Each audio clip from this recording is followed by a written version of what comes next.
ये तो थोड़ा सा बंगाल हटके मैं आपको बता दूं। अब देखिए जमाना कितना बदल गया है। मैं एक बात, अल्पना जी कह रही हैं कि आप एकदम बुलेट ट्रेन की तरह चल रहे हैं, take a few deep breaths. ले लिया, चलिए। अब मैं एक्चुअली इतनी रात को शो कर रहा हूँ, मैं सोच रहा हूँ जल्दी जल्दी कर दूं। अब देखिए मस्जिदों की बात हो रही, तो आप जरा देखिए समय कितना बदल गया है। आ, को वो चीजें हो रही, अब वही है कि जो यंगर लॉट है उसने देखा नहीं, वो समझेगा नहीं।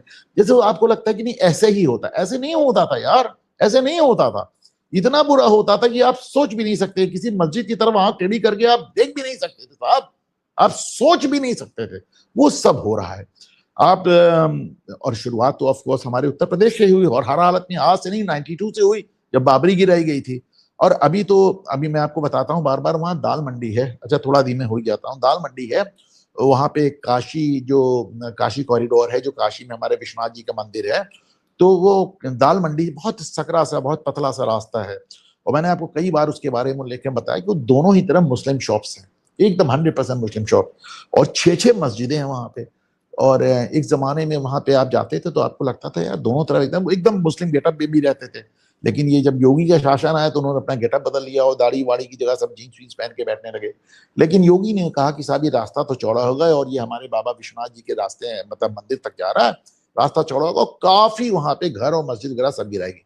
अब बड़ी बड़ी जो मस्जिदें बची हैं, अब जो बड़ी बड़ी मस्जिदें बची हैं बाकी मस्जिदों को तो आपने बुलडोजर से, बुलडोजर क्या है, जाके धक्का दे देता है, तोड़ देता है। तो अब जो बड़ी मस्जिद बनी है उनके लिए सामा पोखलेन आया। पोखलेन इज मतलब जैसे बुलडोजर धक्का देने के लिए, पोखलेन खोदने के लिए, नीचे से खोद के। तो आप देखिए दाल मंडी में पोखलेन आके खड़ा हो गया और हाहाकार मच गया, माना जाता कल तक बहुत बड़ी कार्रवाई होने वाली है। बोलो। दाल मंडी में पोकलैंड की एंट्री, ध्वस्तीकरण और दाल मंडी रोड चौड़ीकरण का कार्य तेजी हुआ। सोच के देखें आप। और सिर्फ यही नहीं, उधर संभल में 20 सड़क पे मौत थी, हमारे अपने प्रयागराज में 20 सड़क पे थे, हटा गई, संभल में भी देख लीजिए।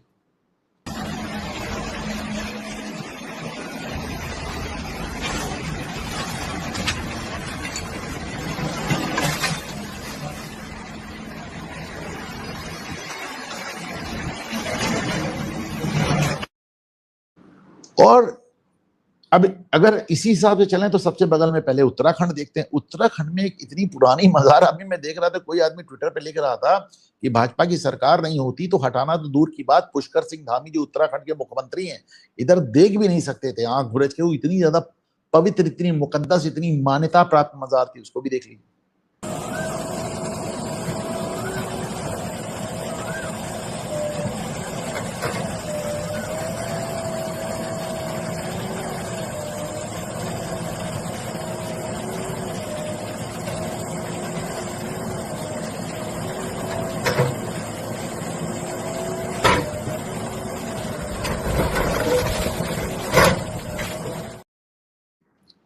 उसके बाद राजस्थान में एक मसला बहुत फंसा हुआ था, वहां तो भैया मैंने देखा पुलिस का डिप्लॉयमेंट क्या था, जबरदस्त डिप्लॉयमेंट, इंटरनेट काट दिया। एक नूरानी मस्जिद, उसको लेकर थे, पहले देखिए नूरानी मस्जिद थी कैसी, बड़ी शानदार मस्जिद थी, उसको लेकर सारा बड़ा हंगामा मचा हुआ था।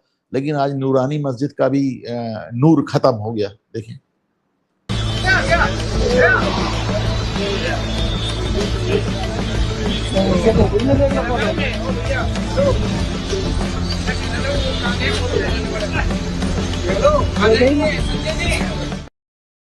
तो साहब भजनलाल शर्मा जी भी एक्शन में आ गए, कमाल में।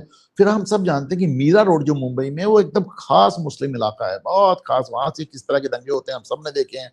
लेकिन साहब मीरा रोड में भी मस्जिद पे कार्रवाई होगी, वो भी देख लें।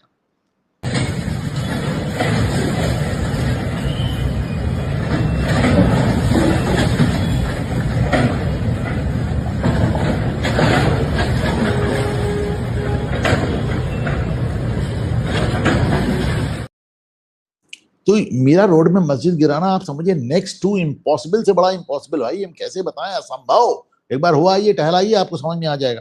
दूसरी बात, लेकिन आप देखें एक चीज और जो बदली है, आज मैं सुन रहा था वो जो संभल से सांसद हैं जियाउर रहमान बर्क, वैसे तो उनकी सांसदी भी चली गई थी, हाई कोर्ट ने छोड़ दी। उनको बिजली चोरी भी पकड़ी थी 6 करोड़ रुपया, वो भी हाई कोर्ट ने छोड़ दिया, तो सब पे स्टे कर दिया, वरना उनकी तो सांसदी भी चली जाती है और चले जाते जेल।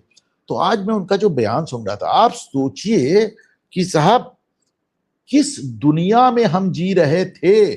बोल रहा जब वो ज़ियाउर रहमान बर से कहा गया कि साहब ये जो संभल की मस्जिद है 20 सड़क पे सरकारी जमीन है भाई, आप इसको सरकारी जमीन की मस्जिदें हट रही तो आपको क्या दिक्कत है? तो उन्होंने जवाब क्या दिया? उन्होंने कहा प्लेस ऑफ वर्शिप एक्ट याद करो भाई, सरकारी जमीन है तो क्या हुआ, तो क्या हुआ, हम तो वहीं रहेंगे। और उन्होंने ये भी कहा कि वो वक्फ का नंबर पड़ गया भाई, वक्फ का उस पर नंबर पड़ गया, वक्फ का ठप्पा लग गया, अब भूल जाओ सब। ऐसा भी भारत हमने देखा है।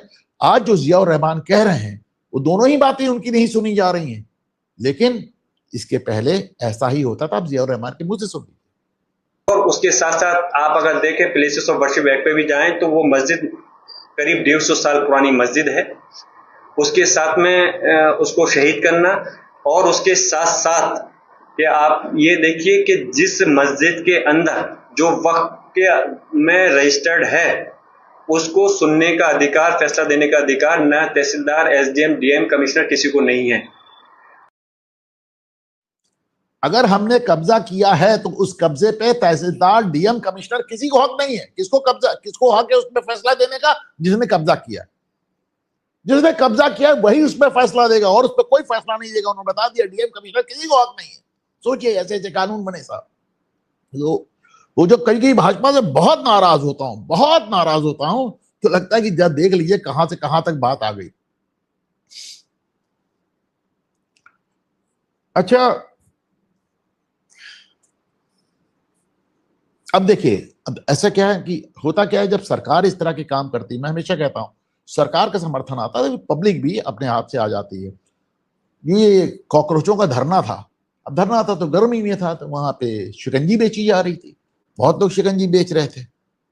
वो भी कैसी शिकंजी बेची जा रही थी आप खुद देख लीजिए, देन यू रियलाइज कि अच्छा बात ये नहीं कि शिकंजी बेची जा रही थी, इस तरह की हरकतें बहुत हुई हैं।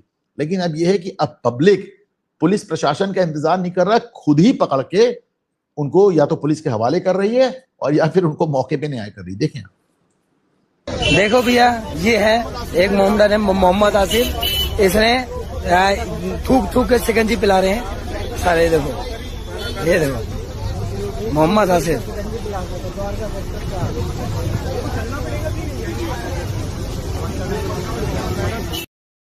ये सारे कॉकरोच ये पी रहे थे थूकी हुई शिकंजी। और मैंने जैसा कहा ना कि अब पब्लिक प्रोएक्टिव हो गई है, अब वो अपने हिसाब से लोगों को ठीक करने लगी। आपने हरिद्वार में देखा, कोटद्वार में देखा, उत्तराखंड में। अब देखिए दिल्ली जैसी जगह पे आपने देखा कि वहां पे एक शाहरुख खान साहब हैं, वो शिवम फार्मेसी चला रहे थे। लोगों का भाई ये सब नहीं चलेगा, तुम्हारा कोई भरोसा नहीं, तुम थूक के शिकंजी पिला सकते हो, तुम दवा में कुछ कर सकते हो। तो शाहरुख खान साहब के ऊपर ही देखिए, आप देखिए दिल्ली का हाल है। आप बोर्ड बताइए। देखिए, हम फिर जवाहर पार्क में मौजूद है। इन भाई का नाम क्या नाम है आपका? शाहरुख खान नाम है, और शिवम मेडिकल से ये शॉप यहाँ पे ओपन कर रखी है 7-8 महीने से, अपनी आइडेंटिटी हाइड करने का। बिल्कुल। और देखिए, हमने कल ही यहाँ पे कमल चिकन कॉर्नर एक्सपोज करा था, आज एक और मुद्दा मिल गया, और यहाँ पे निरंतर बहुत बड़े पैमाने पर हो रहा है। हमारे भाई साहब रहे सारे के सारे, उनके सामने ही आंखों दिखी बात है सारी। आपसे अनुरोध है, पहले आप बोर्ड उतारिए। अभी उतारिए नहीं। कितना माहौल बदल गया आप सोचें ये। और इसीलिए मैंने कहा कि जब कभी कभी अब भाजपा तमाम ऐसे हरकतें करती है कि गुस्सा भी आ जाता है, लेकिन कहता हूं यार इतना माहौल बदल रहा है, चलो ठीक है, अभी बेनिफिट ऑफ डाउट भाजपा को ही। और वैसे भी अब रिजर्वेशन वगैरह की वाली बातें और वो यूजीसी वगैरह वाली बातें छोड़ दी जाएं, तो मैं समझता हूँ कि Modi has been a terrific prime minister, and इनके जैसा प्रधानमंत्री मिलना बहुत मुश्किल है।